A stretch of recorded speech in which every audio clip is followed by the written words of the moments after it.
1. To accept this call, press 5. Thank you for using Global Tel Link. Hello? Hey, how you doing? Hello, how you doing today? How you doing? Good.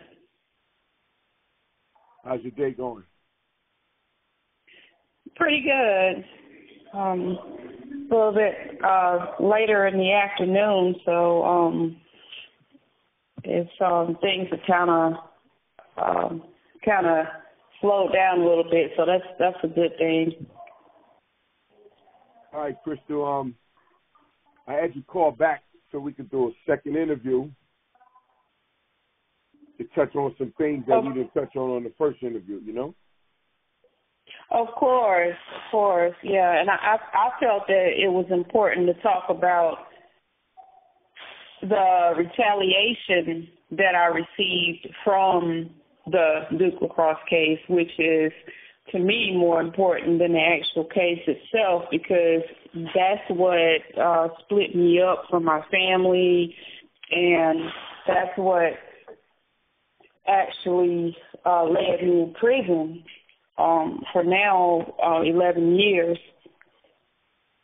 So, I just kind of wanted to talk about how it all began and how they were able to get away with framing me for murder.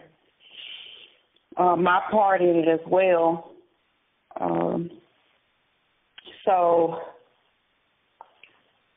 To begin with, I like to say that the reason why they charged me with first-degree murder to begin with was for retaliation in my role in the Duke Lacrosse case. They wanted me to look bad. They wanted to send a message to me and to society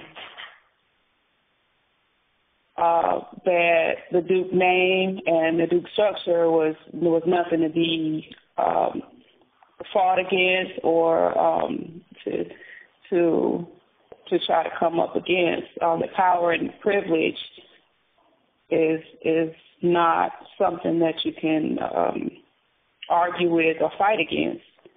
And which to me, I really had no choice because I was fighting for my life.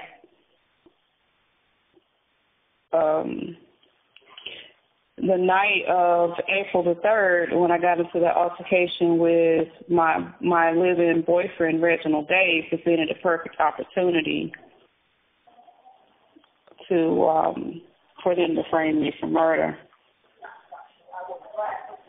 And like I said, when they found out, who I was, it all began when his cousin found out that I was the Crystal Mangum from the Duke Lacrosse case. And once the lead investigator found out who I was, they sent out the police cars, and that's when everything all began. I found out that Investigator Bond, the lead investigator who took the lead to charge me, was upset because her friend, Investigator Clayton and Investigator Hyman, were the ones that were in charge of the Duke Cross case, and they ended up getting fired because they were at the center of it. And so she had a vendetta against me to begin with, and she should not have been involved in the murder case at all because she was biased in the beginning. So that pretty much set the stage for everything else.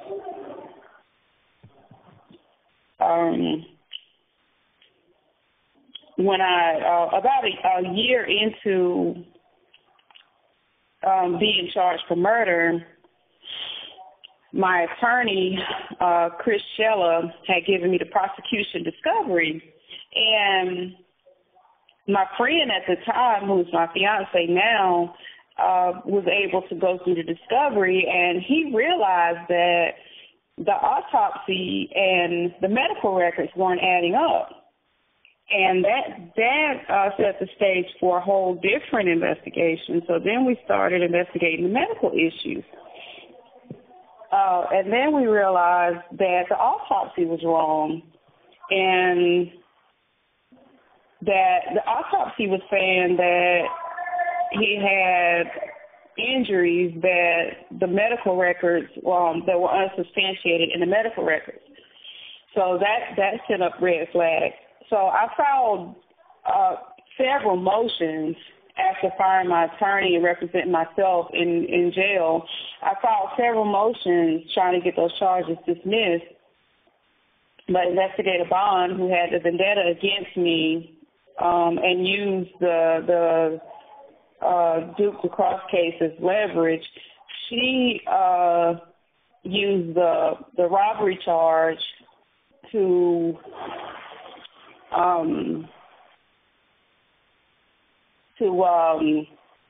make it a first-degree murder charge. So they wouldn't drop either one of the charges, the larceny or the murder charge. So later on during my trial, I realized that the medical examiner said that he made a mistake on the autopsy. He says that my boyfriend died from an infection and that he didn't die from the actual stab wound. Initially in the autopsy, he said that he died from 6 different injuries, which is what the autopsy says. So he refuted his own autopsy. And I asked my attorney to question him on the stand, and he told me to be quiet, and I almost got thrown out of court on that day because I wanted to ask a question, and they wouldn't allow me to. I had to go through my attorney, and my attorney refused to allow me to speak. So he basically got away with perjuring himself.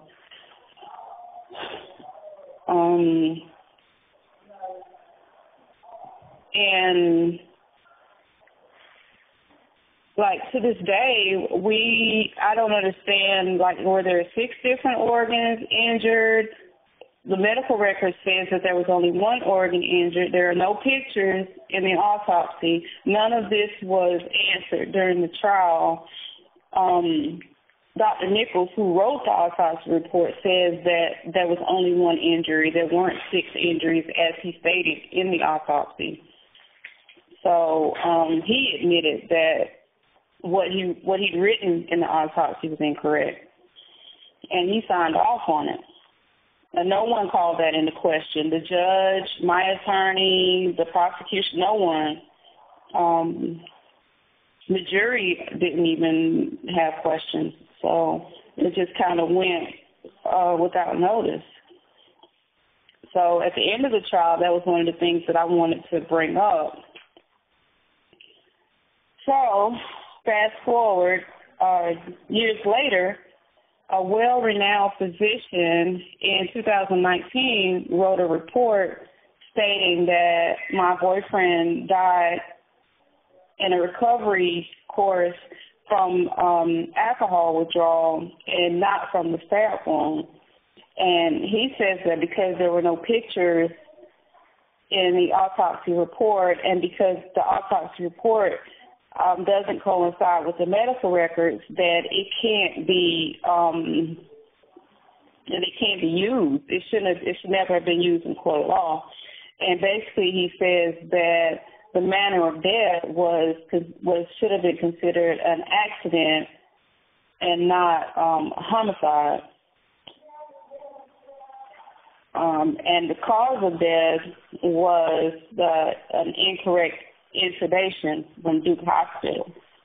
So basically, Duke Hospital was responsible for my boyfriend's death.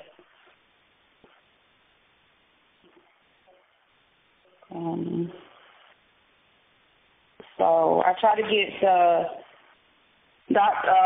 Mandy Cohen. I wrote her a letter to Secretary of State in May of last year. I wrote her a letter asking her to asked the medical examiner's office to reopen my case, and she refused.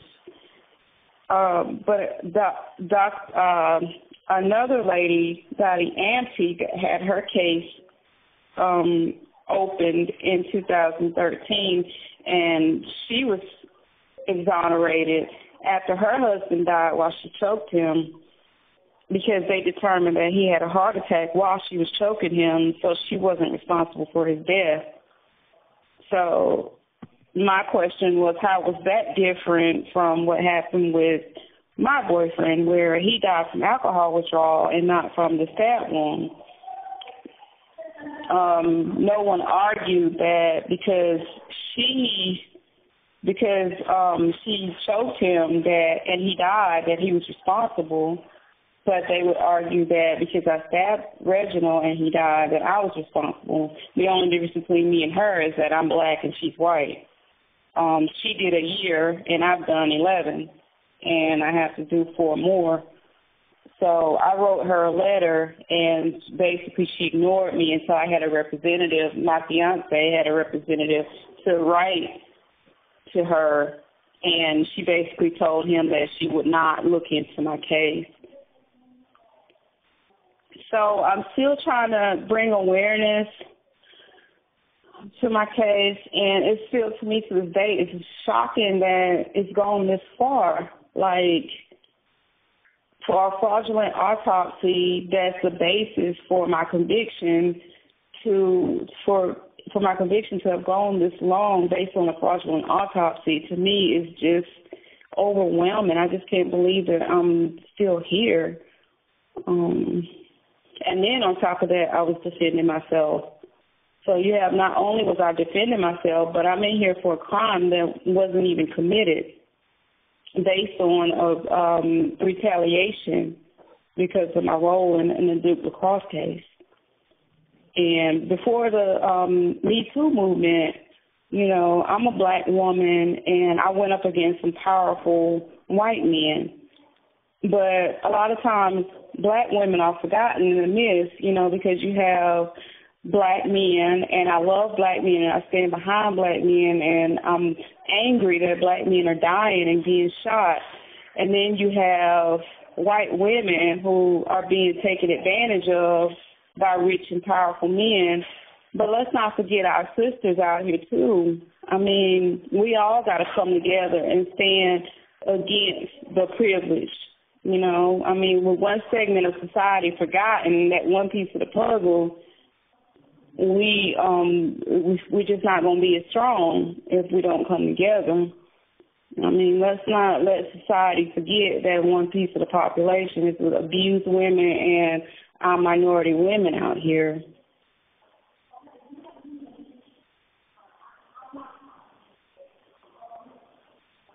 So, I mean, I was done wrong, and I'm still being done wrong, and my kids are suffering. My health is declining, and I'm being punished for something that I had nothing to do with in both cases. I wasn't trying to harm Reginald. He was trying to harm me. I wasn't trying to harm the Duke Lacrosse team. They were trying to harm me. And yet I'm the one that's suffering. They're doing fine. I mean, you know, Reginald's not doing fine, but I didn't come after him. I was defending myself. And I know his family was upset with me, and I know that... You have 60 seconds remaining. Can you call me back so you can finish saying what you're saying? One more time? Yeah. Call me right back. Remember where you left off. Okay. For complaint procedures or to block future calls, dial 1-8. Thank you for using Global Tel Link. All right, Crystal, welcome back. So, can you continue? Yeah, thanks for having me, and thanks for letting me continue to tell my story. So I know that his family was upset with me, and I know that they lost their uncle, their son, their nephew, and the prosecution was using their loss and their pain to get a conviction. And what they did to the Day family was wrong, because the prosecution and the DA, they knew that I was innocent from day one. They had all the evidence. They had the autopsy report. They knew that I was innocent of the larceny of chosen action. They knew that there was no way that I stole money orders written out to the apartment complex where I lived and staffed my boyfriend in order to steal money orders written out to the apartment complex where I lived. And that caused an argument. They knew that, but they played on the Day's pain and their grief in order to make them angry so that they could come after me, and for retaliation for the Duke Cross case. And I'm upset over that too, because even though Reginald and I had a disagreement that night, I'm upset and I'm sorry about his death. He should not have passed away at such an early age. And for the prosecution to use his death, because to the prosecution, he was just another black man.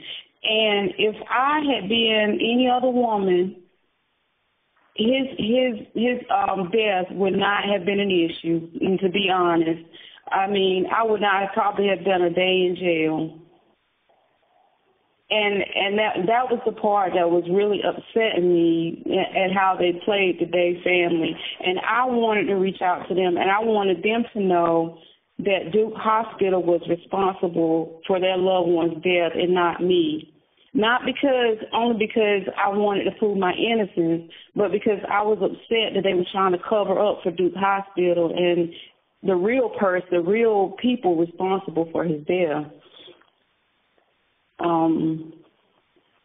So I want the truth to come out, for them to get closure, for society to know the truth about who Duke really is and the extent that they will go to, the people that they will harm to protect their name, the money that they will spend, the people that they will destroy their names in order to even to protect their name and to protect their riches, their fame.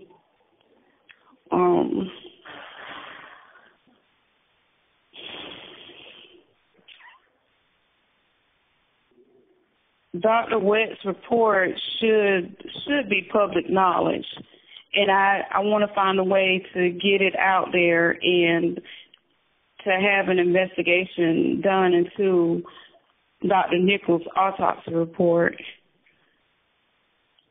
and the real cause of Reginald's death, which is Duke Hospital and medical malpractice and not a homicide.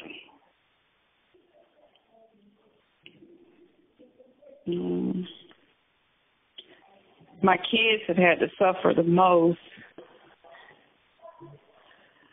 They are trying to make it on their own without their mom's guidance and leadership and love and support. And it's really hard for them right now. When I left, they were 7, 9, and 3, and it's been 11 years taken away from them that they'll never get back. But it's not too late to make it right. Like I said, this is retaliation before the Me Too era, but now during the Me Too era, let's not leave a segment of our population out. There's other women in here that have similar stories just like mine. And we all need to be heard, not judged, not prejudged or labeled, but really heard, and for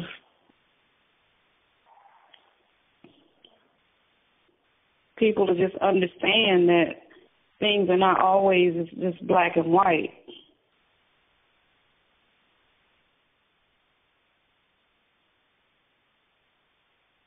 So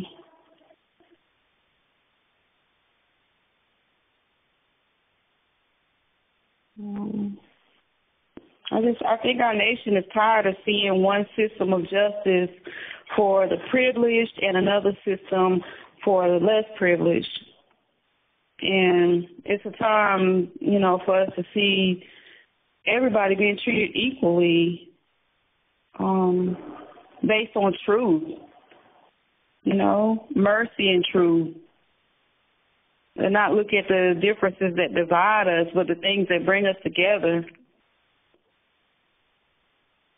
I think that's why we, I don't want to get into politics or anything, but I think that's why we had a change in presidency, because we want to see something different. So,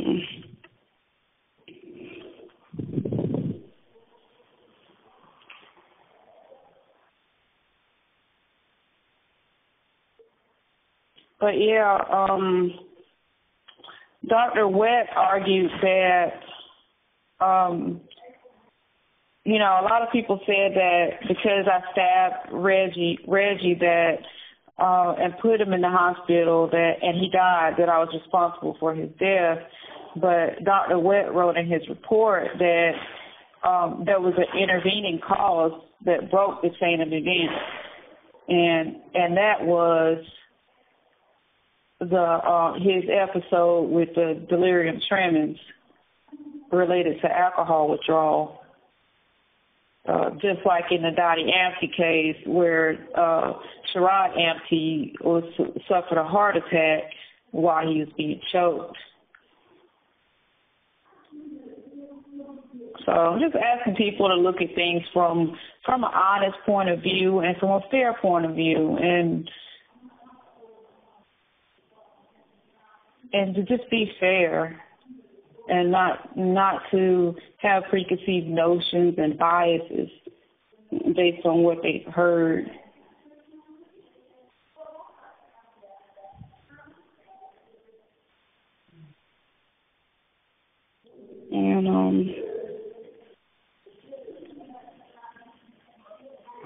And I want to thank you for your time and for allowing me to speak, and I hope that people get a better understanding of my innocence and why I feel like I'm innocent and why I feel like my case should be reevaluated and more should be done to look into my case, and that Dr. Wett's report should be taken into account.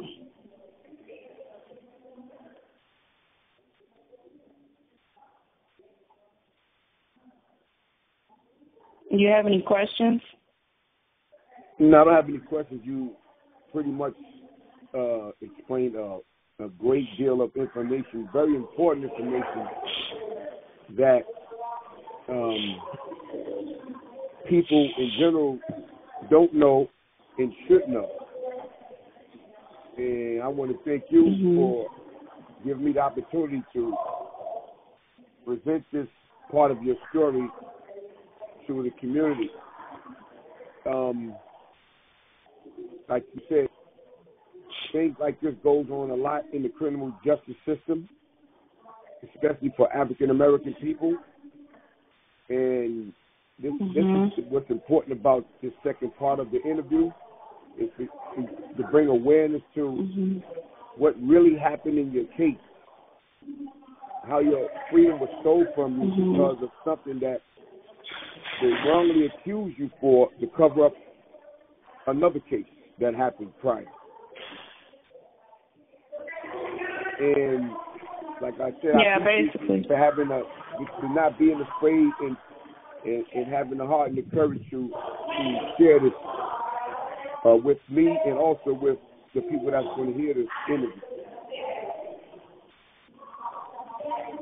Thank you, and I hope I was able to explain things in a accurate way, in a coherent way, and able to help people to understand better.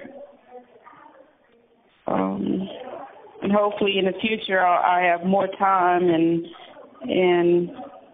in my books I'll be able to explain more.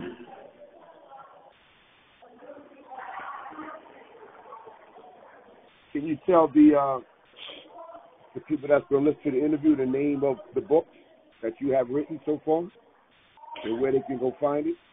Yes. Well, the first book that I wrote was in 2007, and it's already out. It's called Last Dance for Grace, and it's basically an autobiography from the time that I was a little girl up until the Duke lacrosse case. And it can be found on Amazon, and it can be found on Amazon and basically any other major book website. And the second book that I wrote is called His Story, Her Past, and it's basically a compilation of basically relationships that I've been in and how they've failed, both mistakes that I've made and mistakes that other people have made, and how we can learn to grow from each other, men and women. And the third book is called Last Plea for Grace, and it's basically about the time from the Duke lacrosse case up until now. And it talks about, of course, a little bit about the Duke lacrosse case, but mostly about my time in prison and people that I've met and how I spent my time in prison. And those two books haven't come out yet, but they should be out before this year is over. All right, Crystal, but thank you for participating in this second interview, which is very important. And I want you, to keep your head up and keep praying.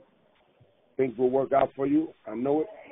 And, keep in touch with me, and we'll talk very soon. Okay. Thanks, Vernon. It's always good talking to you. All right. So, give me a call this week, and so we can talk some more. Okay? Okay, I will. Okay. All right, Crystal, enjoy your day. I'll talk to you soon. Okay, you too. Bye-bye. Okay, bye-bye.